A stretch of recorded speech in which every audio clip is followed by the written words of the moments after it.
janji P5 ya, tapi belum bisa kerja ya. Oke Ibu, hanya sekian aja. Semoga kita dapat mengikutinya yang disampaikan oleh kawan kita Ibu Hasanah Suregar. Baik Ibu, hanya sekian aja dari saya. Bukaan sebagai Ibu. Kurang saya minta maaf. Assalamualaikum warahmatullahi wabarakatuh. Sebagai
Bayangkan komputer seperti sebuah robot yang sangat pintar, tapi tidak bisa melakukan apa-apa tanpa instruksi. Jadi, coding adalah proses menulis instruksi yang sangat jelas dan terperinci agar komputer tahu persis apa yang harus dia lakukan. Nah, contoh, Bapak Ibu semua punya HP? Enggak. Nah, kalau kita buka aplikasi contohnya Google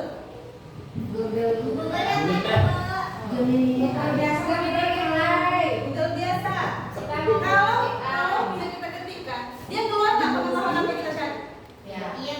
Tidak. Tunggu kita perintahkan dulu. Itulah yang dimaksud dengan coding. Nah, mengapa coding penting? Yaitu pertama untuk apa? Melatih otak. Yang kedua, meningkatkan kreativitas. Yang ketiga, mengubah pola pikir. Yang keempat, melatih kesabaran. Yang sering emosi, inilah bisa.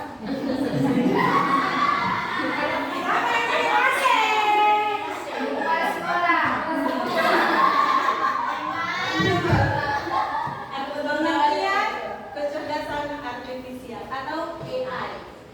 Sering kan Bapak Ibu mendengar kata AI? Apa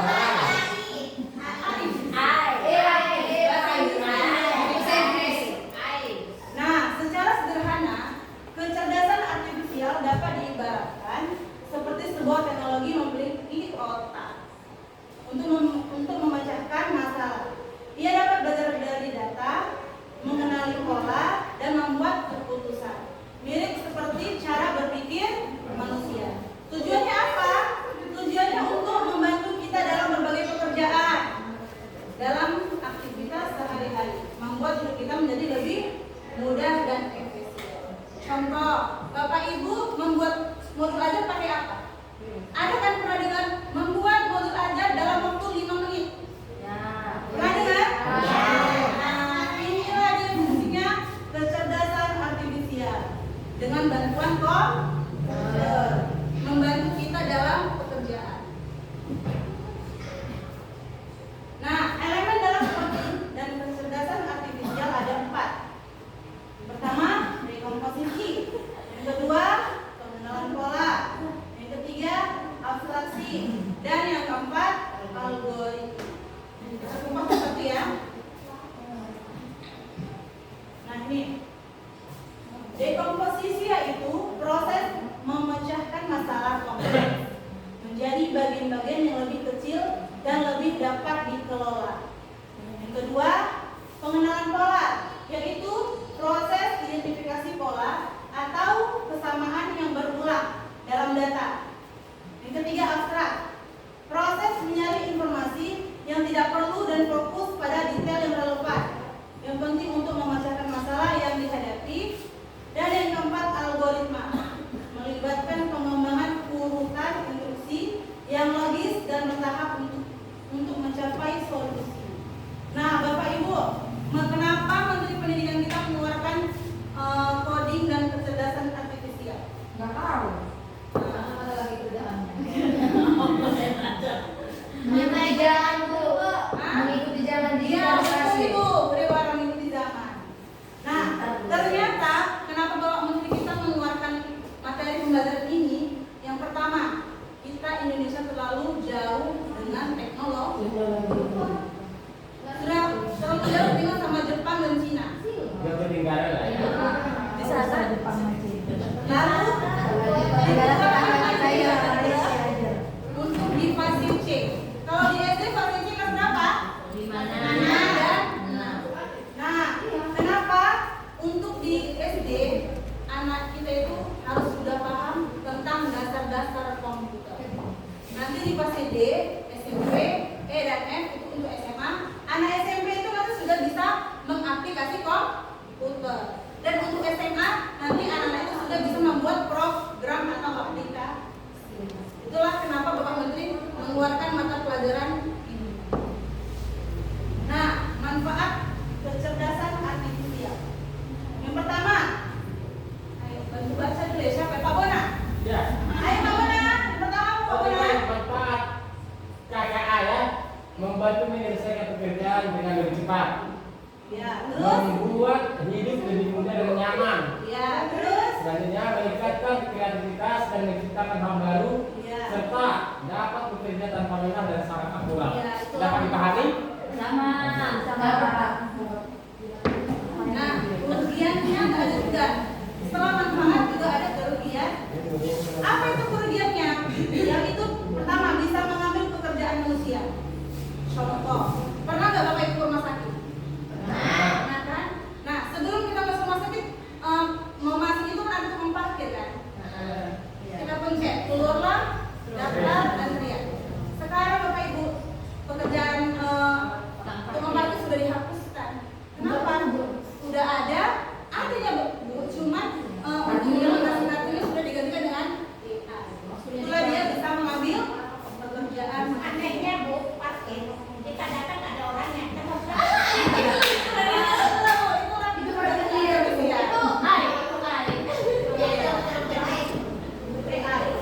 Yang kedua, ketergantungan yang terlalu tinggi. Siapa yang tinggi ketergantungan HP? Saya Bu. Nah, itu termasuk kerugian juga Bu. Ketergantungan. Lalu yang ketiga, masalah privasi. Semua ketergantungan HP.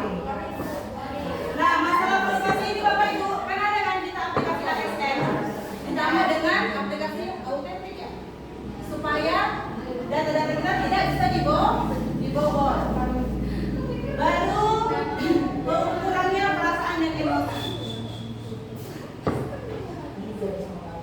Nah, contoh kode etik dalam kehidupan sekolah. Situasi mengerjakan tugas coding. Sikap yang tidak etis itu apa? Menyalin semua kode teman dan mengakui sebagai karya. Apa disebut? Plagiat. Sikap yang etis apa seharusnya? Bertanya jika tidak mengerti, mencoba sendiri. Lalu yang kedua, menggunakan AI. Sikap yang tidak etis apa? Menyuruh AI mengerjakan seluruh tugas esai tanpa belajar. Kita memberi tugas apa sama anak itu? Soal-soal AI, kita suruh kerjakan aja tanpa kita memberi penjelasan. Seharusnya sikap yang etis apa? Menggunakan AI untuk mencari ide atau menjelaskan hal yang sulit dan kita jelaskan dengan bahasa sendiri. Lalu melihat data di komputer. Sikap yang tidak etis, membuka file atau email guru tanpa izin. Itu etis. Yang etis gimana? Nih, menghormati privasi orang lain dengan tidak melihat data yang bukan hak kita. Modul 2, berpikir komputasional sebagai dasar coding dan kecerdasan. Apa kabar harinya hari kedua?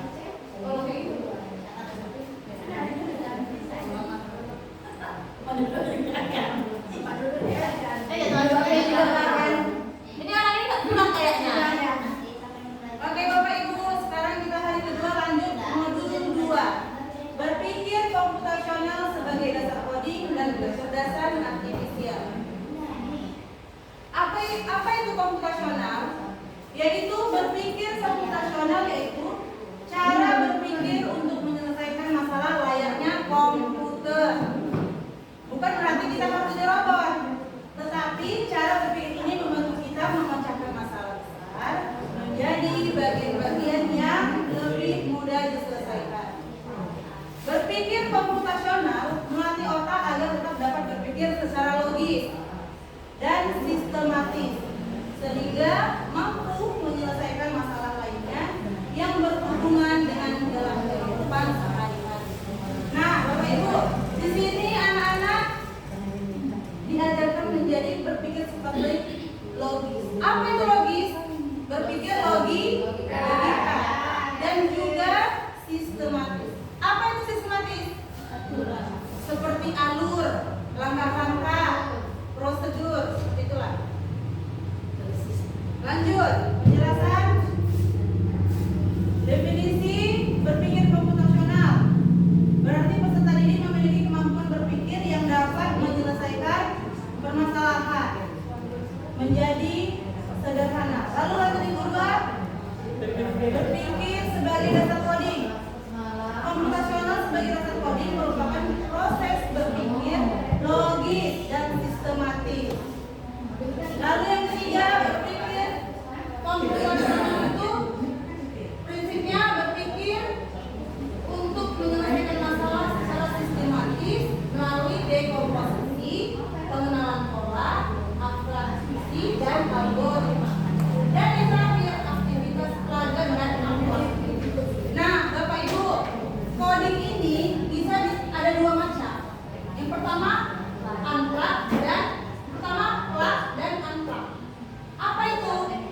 Yang kedua, mengambil keputusan yang lebih baik.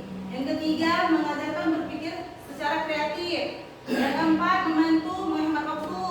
Dan yang kelima, membantu beradaptasi dengan teknologi. Nah, di sini ada contoh prinsip berpikir komputasional ya.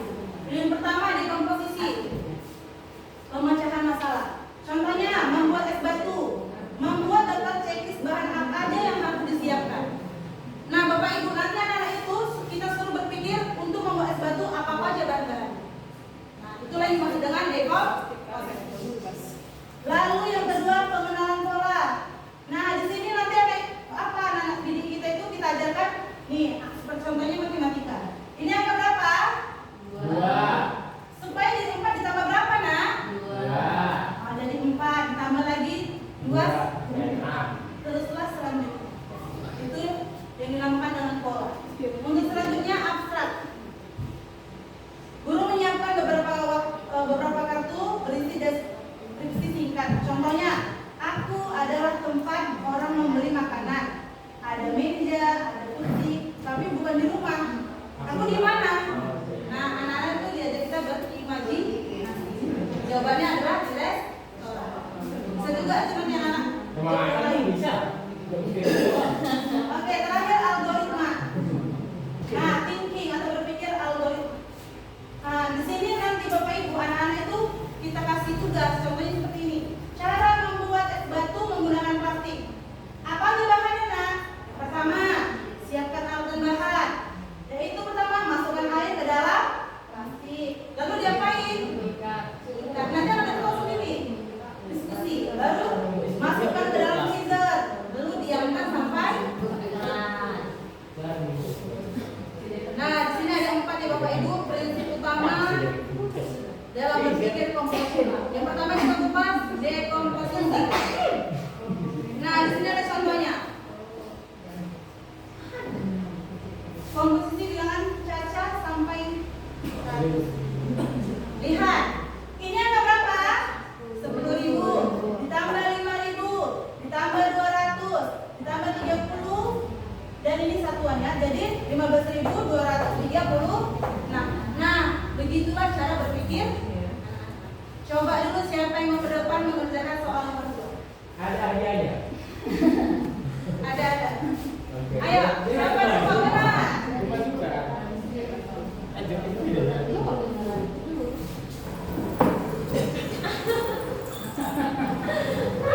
Semua ada Nomor 2. Nomor 2 Ibu ya. Oke. Dapat dibaca Ibu? Dapat ya?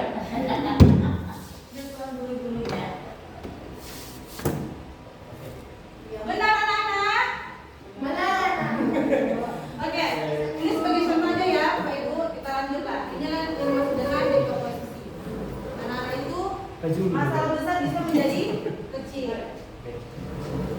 Lanjut, pengenalan pola. Nah, ini anak-anak itu memasangkan seperti 2, 4, 6 dan selanjutnya. Inilah contohnya. Nah, di sini anak-anak itu berpikir melihat warna mana yang sama. Coba satu orang siapa dulu yang nomor depan untuk mengerjakan soal nomor 1. Ya, siapa yang nomor depan? Ayo dulu, Bu Manda. Kerjakan dulu soal nomor 1. Yang 3 sampai 4 Bu. Ya, boleh.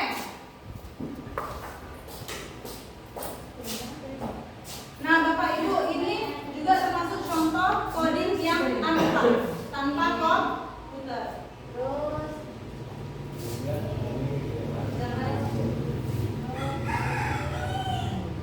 Nah, di sini anak berpikir fokus pada warna dan anak tidak apa namanya, kalau kita belajar biasa kan anak malas berpikir kan.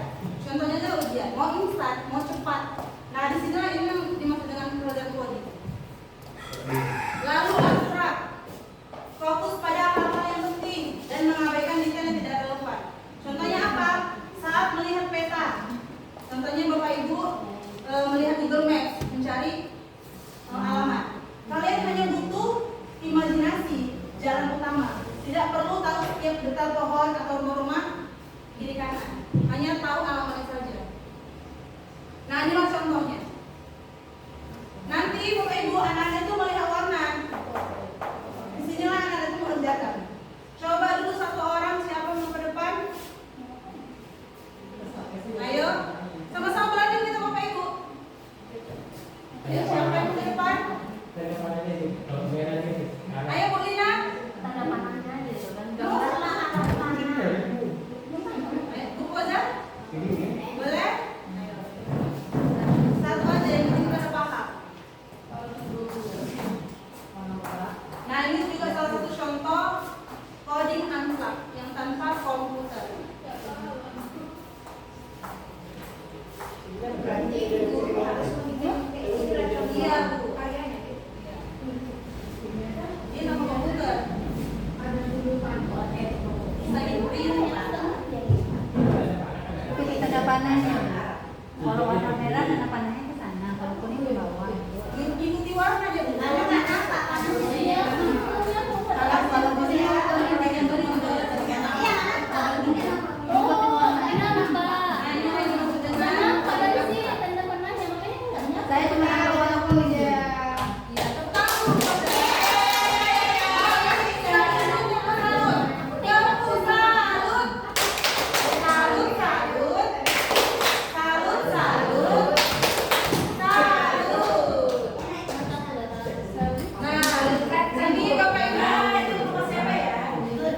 Rumah baru kemana? Coding ini Bapak Ibu bisa kita sertai dengan game.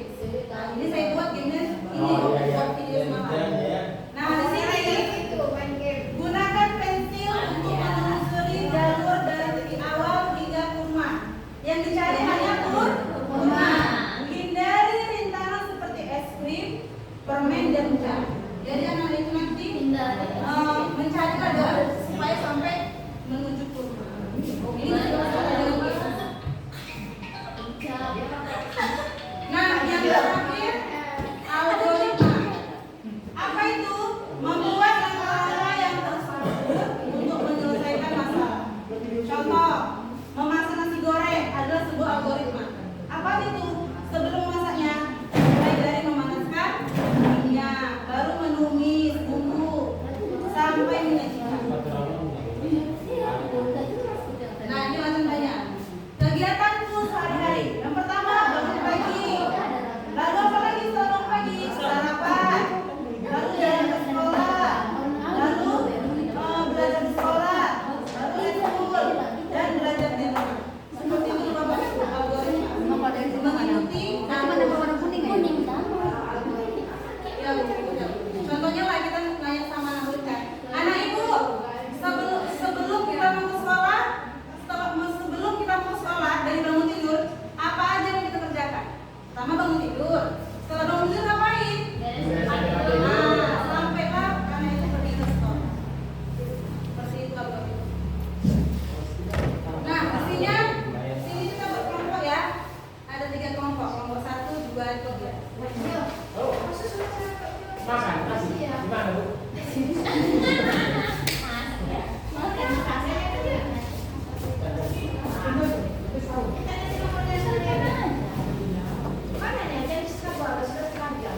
Gimana Bu? Oh, ditulis. Kalau apa aku kata di situ dulu gitu ya Pak. Mata-mata pulang-pulang ya. Iya.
gula gula apa? Gula putih. Oh, gula putih anak ibu boleh. Itu bedanya apa? Kalau di Ciputat kita jangan aja. Gulanya itu.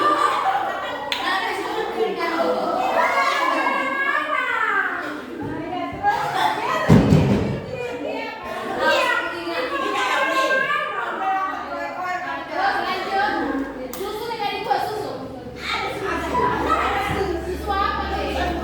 Susunya sama hati.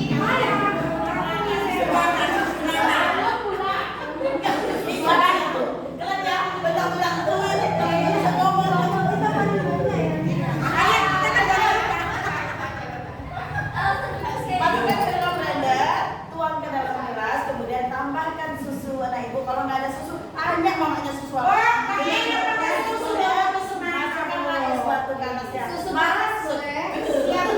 Pakai semangat kan? Nyambung pakai semangat.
berpikir dan membantu pekerjaan manusia. Contohnya game, kamera HP, robot aplikasinya, terjemahan. Nah, untuk menerapkan AI dalam kehidupan sehari-hari itu apa aja? Asisten suara atau Google Assistant, lalu Google Translate, kamera HP mengenali wajah, dan atau robot permainan. Robot permainan itu kadang jarang ya. Ya, itu bisa. Nah, untuk yang fun, anak-anak itu bisa kita ajarkan ini, Bapak Ibu. Kita suruh buka Google Translate. Kita suruh anak-anak itu belajar. Contohnya ini saya buat contoh bahasa Inggris. Kita kasihlah tugasnya nanti ini. Nah, nanti anak-anak itu Bapak Ibu kita kasih tugas ini. Mereka nanti mencari bahasanya dari Google Translate. Ini bahasa Inggris berarti kita terjemahkan ke bahasa Indonesia. Kita terjemahkan ke bahasa Benar. Gampang tuh. Iya, gampang itu, lebih apa? Seru. Nah, lanjut ya. Modul 4, pemanfaatan kecerdasan artifisial. Kecerdasan artifisial yaitu kemampuan komputer atau mesin berpikir dan belajar seperti manusia. Contohnya Google. Kita cari apa aja pasti dia tahu. Nah, contoh kecerdasan artifisial dalam kehidupan sehari-hari di bidang pendidikan. Contoh, dulu kita belajar seperti KKG, kumpul ya. Sekarang Bapak Ibu bisa melalui ruang GTK. Lebih canggih. Kita klik itu ada membuat karya video, modul ada semua lengkap. Ini di bidang pendidikan. Lanjut yang kedua di bidang hiburan. Di bidang hiburan itu apa aja? Contoh di HP ada aplikasi apa? YouTube. Nah, di YouTube ini bisa nengok apa aja? Gambar, video. Inilah dia. Di mana, Bu? Di aplikasi YouTube. Hiburan tadi. Ya. Jadi kalau hiburan malam, Hiburan. Masuk. Lanjut, transportasi. Di bidang transportasi, membuat penemuan jalan atau mengemudi. Nah, yang ini Bapak Ibu seperti kita mencari jalan. Kita buka aplikasi Google Maps. Lagi ya. Lebih canggih. Baru yang keempat di bidang kesehatan. Sekarang ada kan aplikasi Halodoc. Ada. Ada kita nggak perlu kita ke dokter. Kita ambil, kita download aplikasinya, kita tanya. Tahu lagi. Selanjutnya keamanan, bisa menjaga rumah kita. Contohnya, kayak di rumah saya ada CCTV. Dari CCTV itu bisa nyambung ke HP. Berapa CCTV-nya, Bu? Karena namanya robot memang.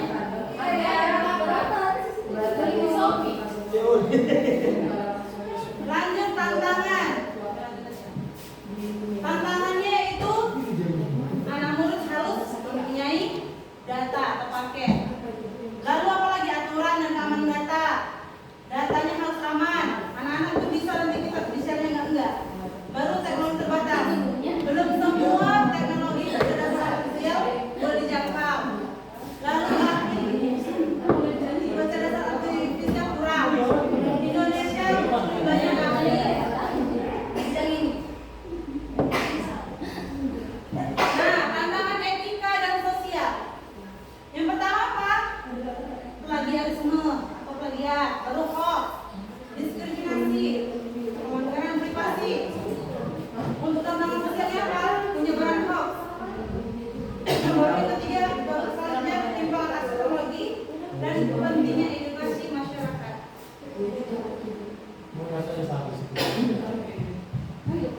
Mengatasi tantangan kecerdasan artifisial itu ada 4. Yang pertama, membuat aturan yang jelas agar kecerdasan artifisial dapat digunakan dengan benar. Lanjut, keamanan dan privasi data.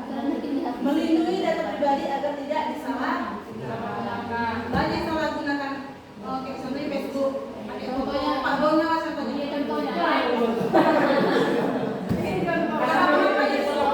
Padahal bukan itu orangnya. Transparansi dan akuntabilitas.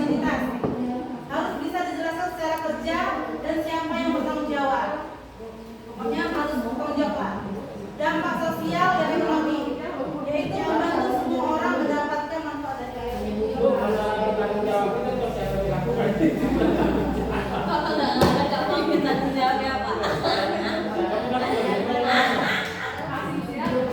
Masuk. Nah, ini kemarin Bapak Ibu saya uji training kepada anak-anak. Waktu di sana pelatihan saya membuat proyek apa? Anak-anak itu saya suruh mencari apa arti dari fotosintesis, klorofil, dan inilah pokoknya ini nanti diterjemahkan ke dalam bahasa Indonesia. Itu sangat menjadi itu. Kita aja sendiri kan? Nah, jadi nanti LKPD-nya.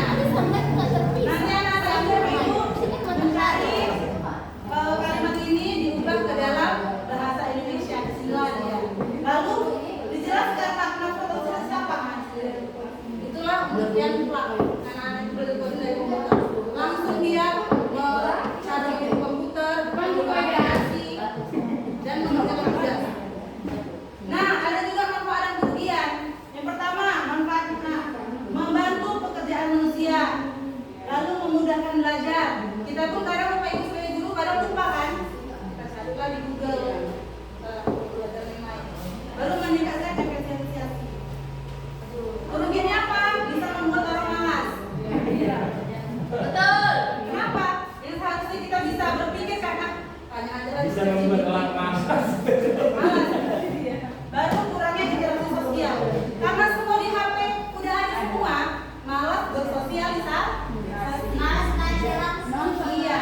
Baru bisa mengurangi pekerjaan. Itulah tadinya. Benar memahami. Pekerjaan budaya mana budaya?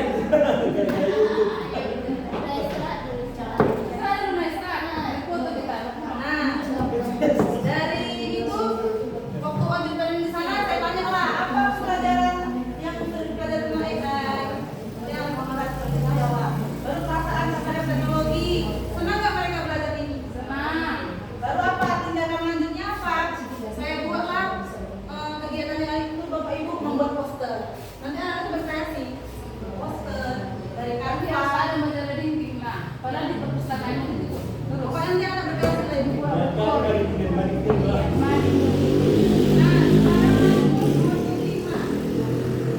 Nah, modul 5 itu Bapak Ibu tentang pedagogi, coding, kecerdasan anak. Nah, lanjut modul 5 Bapak Ibu. Nah, kalau menurut saya Bapak Ibu semua tuh kok masalah pedagogi sudah kan? Nah, pasti semua sudah tahu kan? Seperti apa? Memahami karakteristik peserta didik, mengetahui dan memahami teori belajar, memahami potensi peserta didik, mengetahui dan menguasai program berkomunikasi pada siswa, dan memahami proses penilaian dan evaluasi belajar. Kalau menurut saya ini nggak perlu dijelaskan, Bapak Ibu juga sudah pernah. Nah, dan yang terakhir ini ada juga kaitannya dengan pembelajaran mendalam. Apa itu? Atau learning. Oke, kita simpulkan ya. Jadi, berpikir komputasional itu cara berpikir untuk mengerjakan masalah.